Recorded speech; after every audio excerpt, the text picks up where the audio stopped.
some of the major scientists and their theories I am debunking.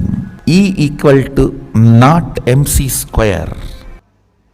नमस्कार दोस्तों, पिछले दिनों सोशल मीडिया पर एक वीडियो काफ़ी ज़्यादा शेयर किया गया जिसमें भगोड़े नित्यानंद की प्रतिनिधि संयुक्त राष्ट्र में भाषण दे रही थी। दरअसल इस महिला ने खुद को कैलासा नाम के काल्पनिक देश का प्रतिनिधि बताया। हालांकि इस मामले पर संयुक्त राष्ट्र ने यह कहा कि वो इस प्रतिनिधि की बातों को नज़रअंदाज करेगा। अब यहाँ पर यह जानने वाली बात है कि आखिरकार जो व्यक्ति भारत में भगोड़ा घोषित हो उसके पास ये हैसियत कैसे आई कि वो संयुक्त राष्ट्र में अपने प्रतिनिधि को भेजकर अपने देश के बारे में बताए। तो आइए जानते हैं इस वीडियो में। वैसे भारत में से कई गॉडमैन हैं जो ये दावा करते हैं कि उनका ईश्वर से सीधा संपर्क रहता है, जबकि उनकी करतूतें कुछ और ही होती हैं। ऐसा ही एक बाबा है नित्यानंद, जिसके बारे में यहाँ तक दावा किया जाता है कि उसने एक बार सूरज को 10 मिनट तक उगने से रोक दिया था।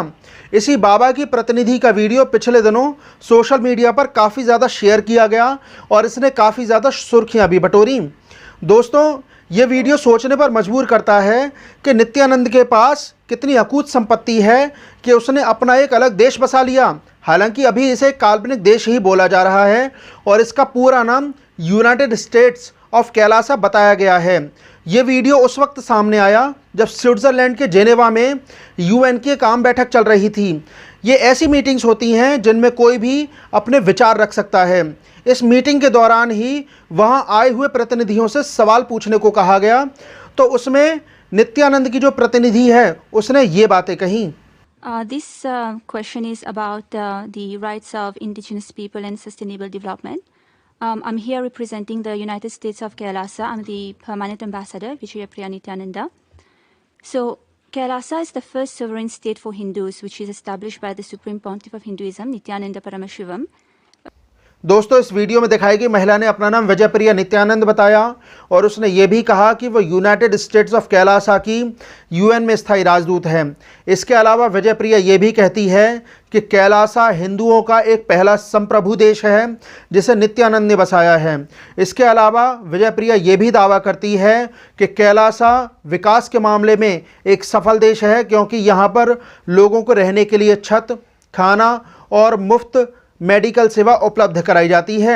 हालांकि यूएन ने विजयप्रिया के लेक्चर को अप्रासंगिक करार दिया है और उसने ये भी कहा कि अंतिम मसौदे में इसको शामिल नहीं किया जाएगा। तो इसका मतलब ये है कि कैलासा को अभी अलग देश की पहचान मिलना दूर की कौड़ी नज़र आती है और इस पर भारत सरकार ने भी अपनी कोई गंभीर प्रतिक्रिया नहीं दिखाई है। दोस्तों, बीबीसी के मुताबिक साल 2019 में नित्यानंद ने भारत से भागने के बाद साउथ अमेरिका के इक्वाडोर में एक आइलैंड खरीदा जिसे वो आज यूनाइटेड स्टेट्स ऑफ कैलासा कहता है।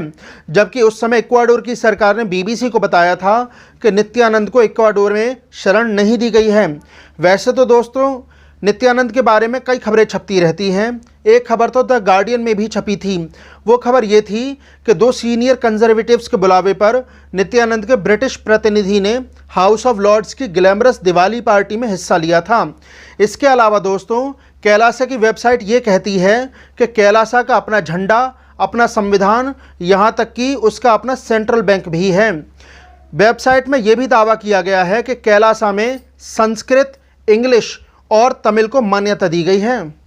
वैसे दावा तो यहाँ तक किया जाता है कि कैलासा में 20 लाख अप्रवासी हिंदू रहते हैं और 150 देशों में इसने अपने एनजीओ और एम्बेसी खोले हैं। वैसे बताया ये जाता है कि कैलासा बिना बॉर्डर का एक देश है जिसे दुनिया भर से बेदखल किए गए हिंदुओं ने बसाया है। इसका ये नाम तिब्बत में मौजूद कैलाश पर्वत से लिया गया है, जो कि हिंदुओं की आस्था का एक प्रतीक माना जाता है। वैसे बताया ये भी जा रहा है कि कैलासा का अपना एक पासपोर्ट भी है।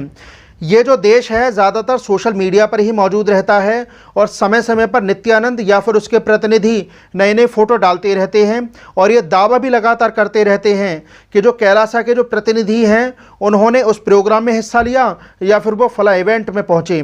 इसके अलावा दोस्तों, दावा तो यहाँ तक भी किया जाता है कि कैलासा दूसरे देशों के साथ भी अपने संबंध बना रहा है।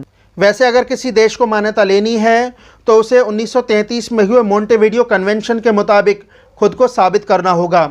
जैसे उस देश के पास अपना एक ज़मीन का टुकड़ा होना चाहिए, स्थायी आबादी होनी चाहिए और अपनी एक सरकार भी होनी चाहिए। इसके अलावा उस देश की हैसियत इतनी होनी चाहिए कि वो दूसरे देशों से अपने संबंध भी बना सके। लेकिन इतना सब कुछ होने के बाद भी जो फाइनल रिकॉग्निशन है वो यूएन से ही मिलेगा, क्योंकि इसके बाद ही उस देश को आईएमएफ या फिर वर्ल्ड बैंक से लोन मिल सकता है। इसके अलावा जो उसकी करेंसी है उसे अंतर्राष्ट्रीय बाज़ार में पहचान भी मिल सकती है। यही वजह है कि नित्यानंद ने इंटरनेशनल फोरम पर अपने देश को पहचान दिलाने के लिए अपनी प्रतिनिधि विजयप्रिया नित्यानंद को यूएन में भेजा। लेकिन वो बात और है कि यूएन ने विजयप्रिया के प्रेजेंटेशन को अप्रासंगिक करार दिया। तो दोस्तों, अब आप इतना तो जान गए होंगे कि कैलासा को अभी दूसरे देश या फिर नए देश की मान्यता मिलना दूर की कौड़ी नज़र आती है।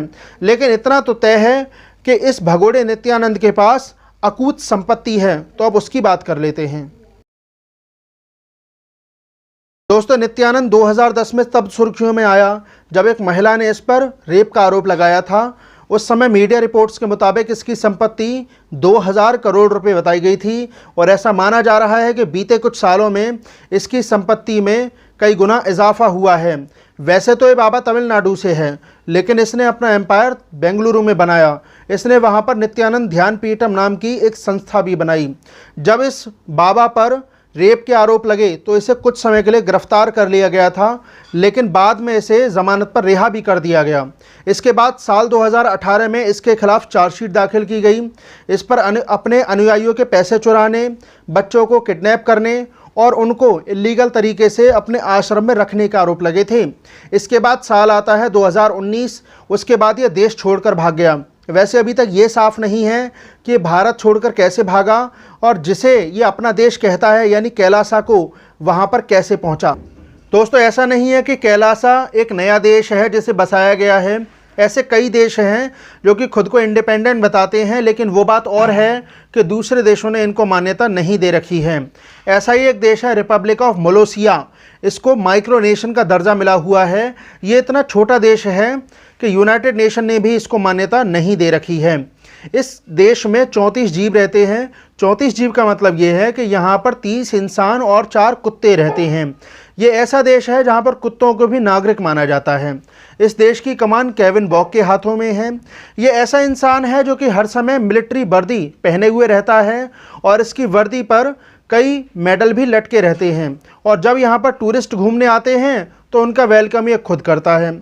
वैसे तो ये कंट्री टूरिज्म को बढ़ावा देती है, लेकिन अगर आप यहाँ पर घूमना चाहते हैं तो आपको इस देश की सरकार से मंजूरी लेनी होगी।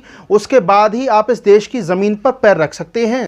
वैसे आप दुनिया के किसी भी कोने में आइलैंड खरीद सकते हैं, बस आपकी जेब में उतनी रकम होनी चाहिए। मौजूदा समय में आइलैंड खरीदे और बेचे जा रहे हैं।